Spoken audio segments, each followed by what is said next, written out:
Jam tangan mahal pria itu secara tidak sengaja jatuh ke laut.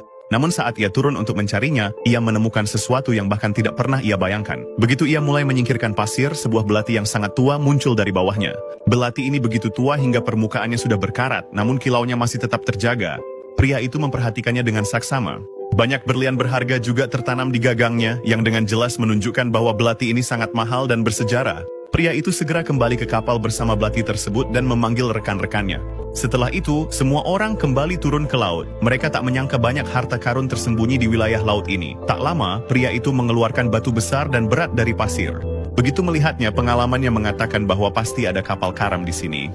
Tanpa membuang waktu, ia mengeluarkan detektornya dan mulai menyelidiki. Tiba-tiba, jarum detektor mulai bergerak sangat cepat, yang berarti ada sesuatu yang besar tersembunyi di bawah pasir.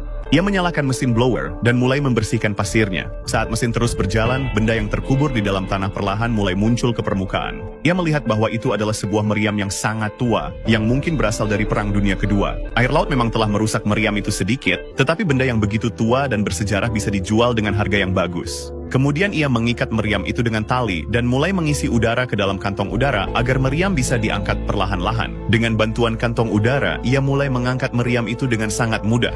Namun begitu ia hampir sampai ke permukaan, sebuah kapal cepat datang tepat di atasnya. Ternyata, polisi laut sedang berpatroli di sekitar situ. Ia melihat ada sebuah kapal yang berlabuh di sana, padahal area ini dilarang untuk eksplorasi, jadi mereka tidak berani mengangkat meriam itu keluar dari air. Salah satu rekannya mencoba mengajak polisi berbicara, tetapi tidak mudah untuk bertahan lama di dalam air.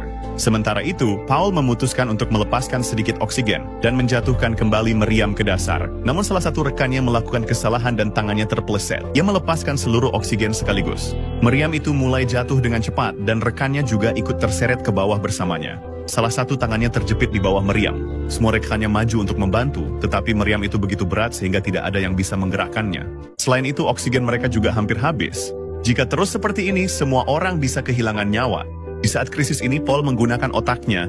Ia mengisi sisa oksigen ke dalam kantong udara dan mencoba mengangkat meriam itu dengan sekuat tenaga. Dengan bantuan kantong udara, semua orang bersama-sama berhasil menyelamatkan rekan mereka. Ketika semua orang kembali ke kapal, mereka melihat bahwa polisi laut masih berdiri di sana. Namun keberuntungan berpihak pada mereka. Rekan mereka nila melihat bahwa salah satu polisi itu adalah teman lamanya. Setelah sedikit berbincang, polisi itu membiarkan mereka pergi dari sana. Setelah kejadian ini, Paul yakin bahwa banyak harta karun tersembunyi di wilayah laut itu. Keesokan harinya, ia kembali turun ke laut dengan membawa semua perlengkapan.